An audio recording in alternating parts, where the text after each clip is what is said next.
Your Excellency, Prime Minister Kamala Prasad Vishesarji, Honorable President of the Senate, Mr. Wade Mark, Honorable Speaker, Mr. Jagdev Singh, Honorable Ministers, distinguished members of Parliament, Namaskar, Suprabhat, good morning. I am deeply honored to stand before you, the elected representatives of a proud democracy and a friendly nation. I bring greetings from 1.4 billion people of India. I also bring warm wishes from the people of Ghana, the country I visited just before arriving here. I am humbled to be the first Indian Prime Minister to speak to you in this iconic Red House.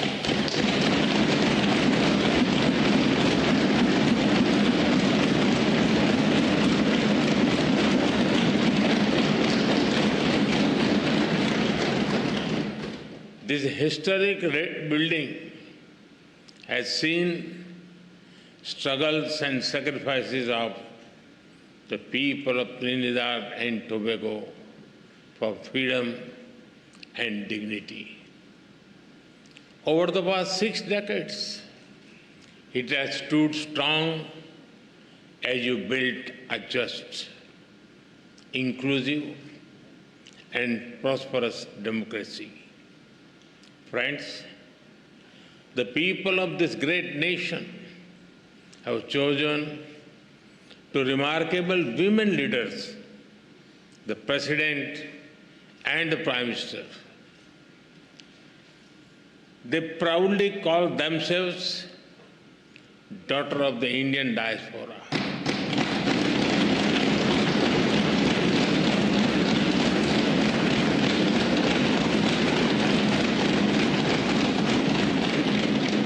They take pride in their Indian heritage. In India, we admire their leadership, grit, and determination. They are living symbols of the relationship between our countries, built on shared roots and shared dreams. Distinguished members, both our nations rose from the shadows of colonial rule to write our own stories with courage as our ink and democracy as our pen. Today, both our nations stand as proud democracies and pillars of strength in the modern world.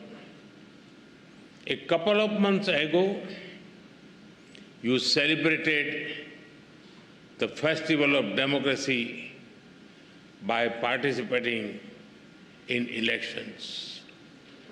I congratulate the people of this country for their wisdom and vision for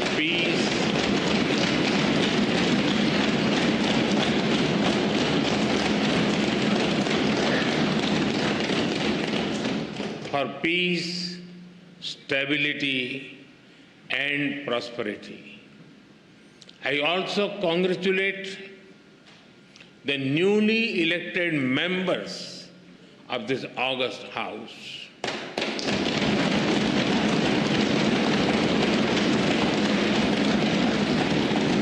I extend special greetings to Prime Minister Kamalaji for forming the government once again.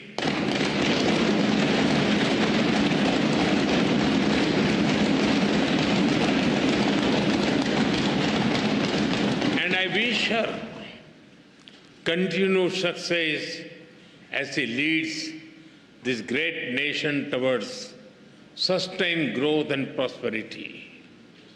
Friends, when I look at the golden words of the Speaker's chair from the people of India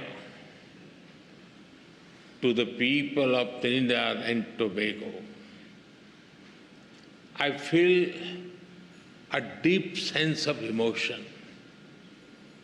That chair is not just a piece of furniture, but a powerful symbol of the friendship and trust between our two nations.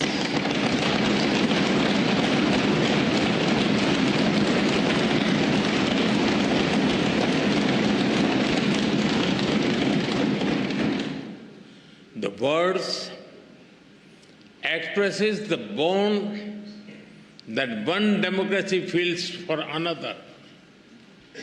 आप सभी जानते हैं, भारतीयों के लिए democracy सिर्फ एक political model भर नहीं है, हमारे लिए ये वे ऑफ लाइफ है, हमारी हजारों वर्षों की महान विरासत है।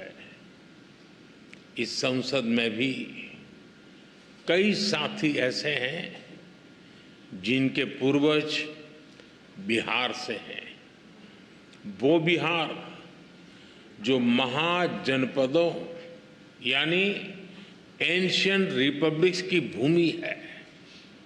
In India, democracy is not just a political system, for us it is a way of life.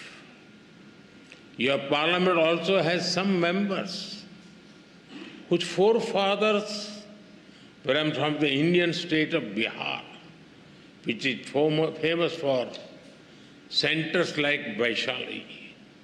Friends, there is a natural warmth in the connection between our two countries. I must say, Indians are among the most passionate fans of the West Indies cricket team. We cheer for them with all our heart, except when they are playing against India. The relationship between our two countries is based on the foundation of centuries-old bonds. 180 years ago, the first Indians arrived on this land after a long and hard journey. Oceans away, the Indian beats blended beautifully with the Caribbean rhythm. Here, Bhojpuri found harmony with Creole. Dal pudi met doubles, and tabla met the steel pan.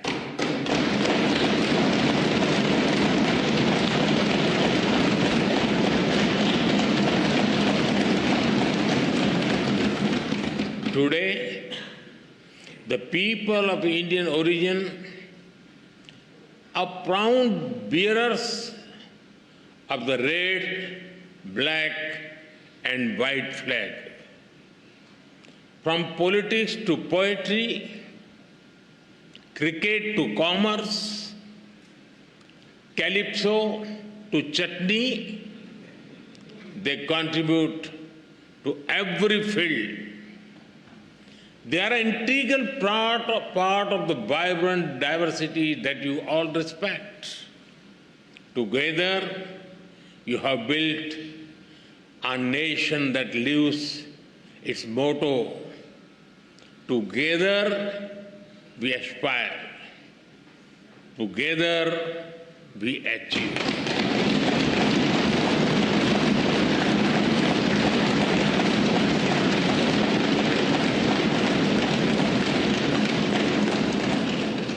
Friends, earlier today, Her Excellency, the President graciously conferred upon me this country's highest national award. I accept it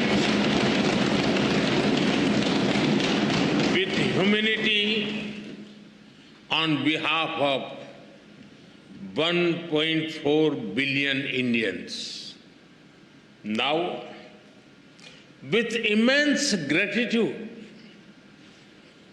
I dedicate it to the enduring friendship and the ancestral ties between our two nations.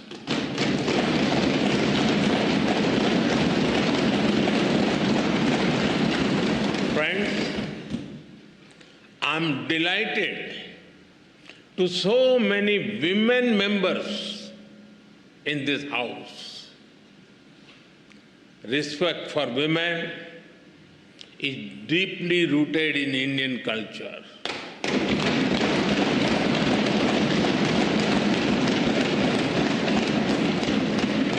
One of our important holy texts, the Skanda Purana, says, Dasaputro sama kanya dasaputran pravardhayan yat phalam labhate mratyam tat labhyam kanya ekaya. It means one daughter brings as much happiness as 10 sons. We are strengthening the hands of women to build a modern India.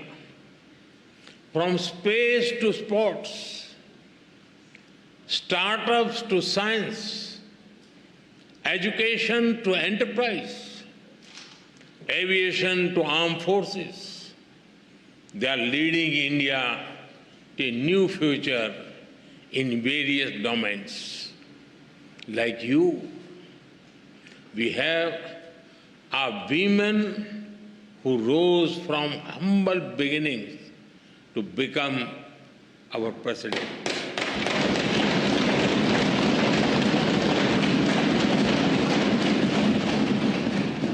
Two years ago, the Indian Parliament took a historic step, which decided to ensure a 33% reservation for women in Parliament and state assemblies. This assurance that is the coming generations, more and more women will decide the destiny and direction of the nation.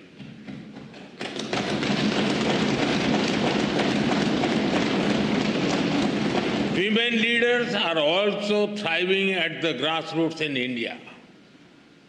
Around 1.5 million elected women power local governor institutions. We are in an era of women-led development. This was also one of the important themes that we furthered during our G20 presidency. हम भारत में women lead development का एक नया model विकसित कर रहे हैं. अपनी G20 प्रेसिडेंसी के दौरान भी इस मॉडल की सफलता को हमने पूरी दुनिया के सामने रखा है. Distinguished members, today India is the fastest growing major economy in the world. Every sector, every region, and every society is part of this growth story. India's growth is inclusive and people-centric. A recent report of the International Labour Organization notes that India's social security and welfare umbrella covers 950 million people. That is almost 1 billion people, which is a greater population than most countries in the world. Our vision for such inclusive growth does not stop at our borders. We see our development also as a responsibility towards others, and our priority will always be the global South.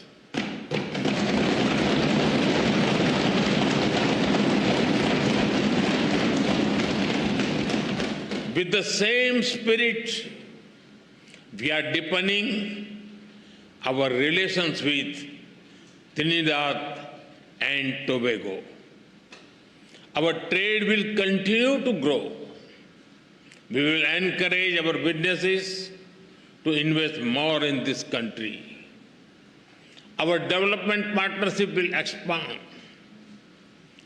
Training capacity, building, and skill development will keep human development as its center. Health has been and will remain a key part of our partnership. Many Indian doctors and healthcare workers have been serving here with distinction. We are glad that you have decided to recognize Indian medical standards. This will ensure access to high-quality, affordable medicine for all. We also welcome your decision to adopt the UPI, digital payment system. It is a major step forward. UPI has revolutionized digital payments in India. Powered by the platform, India has become the nation with the highest number of real-time digital payments in the world.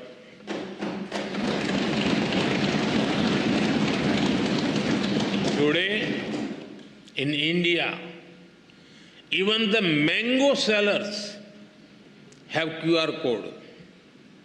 If you try to pay them in cash, they will ask you to use UPI because they don't have the change.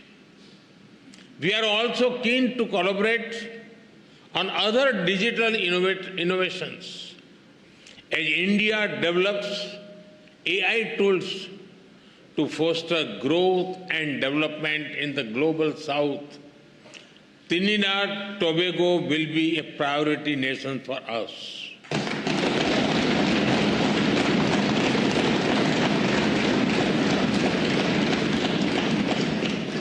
We will share our expertise in agriculture, horticulture, and food processing. Machinery from India will support your agro industry. And because development is about dignity, we will organize an artificial limb fitment camp and differently able citizens here.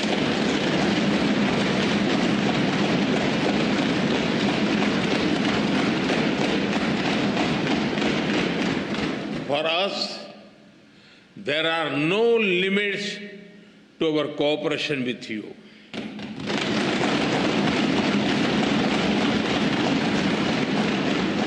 We will always be guided by your needs and priorities. Friends, synergy between our nations holds immense promise.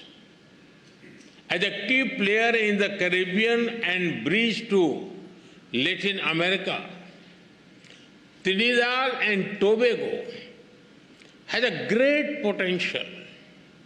I am sure that our ties will help us forge a stronger connection with the wider region, building on the momentum of the second India CARICOM Summit, we are eager to collaborate on initiatives that enhance trade and investment, build infrastructure and mobility, implement community development projects, and above all, support capacity building, training and skill development on a large scale.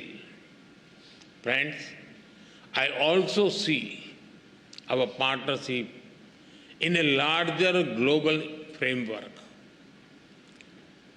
The scale and speed of change in the world is unprecedented. There are fundamental shifts in the nature of politics and power. Free trade is under pressure. There are growing global divisions, disputes, and disparities. The world is faced with challenges of climate change, food, health, and energy security. Terrorism remains a pressing threat. Colonial rules of the past may have ended, but their shadows linger in new forms. There are new challenges in space and cybersecurity. Artificial intelligence is unlocking the new opportunities as well as risk. The old institutions are struggling to deliver peace and progress. At the same time, the global south is rising. They wish to see a new and fairer world order. When the United Nations turned 75, there was great hope across the developing world. A hope that long-pending reforms would be realized, that their voices would finally be heard. But that hope has turned into disappointment. The voice of the developing world remains on the margins. India has always tried to bridge this gap.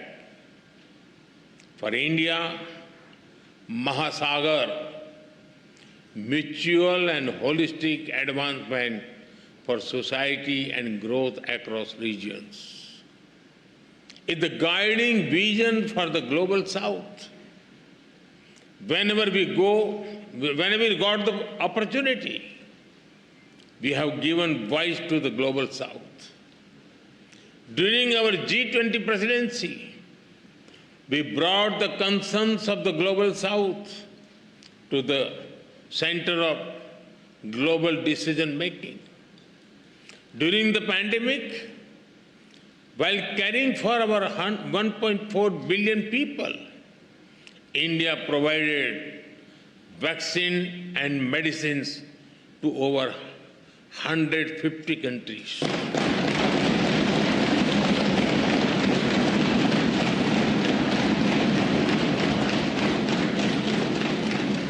In times of disaster, we have responded swiftly with aid, relief, and solidarity. Our development partnerships are demand-driven, respectful, and without conditions. Distinguished members, it is time for us to work together to give the global south its rightful seat at the right table.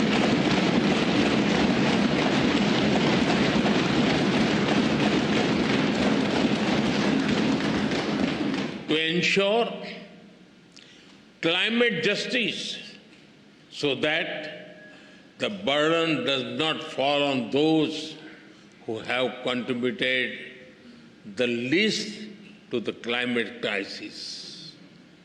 We consider Trinidad and Tobago an important partner in this endeavor. Friends, our two countries may differ in size and geography, but we are deeply aligned in our values. We are proud democracies.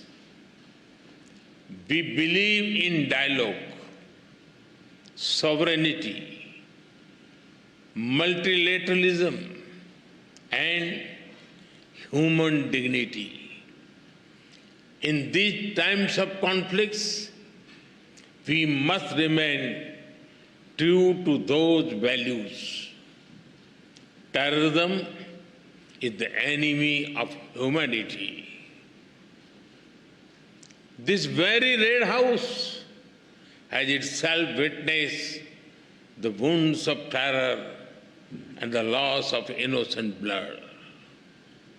We must stand united to deny terrorism any shelter or space.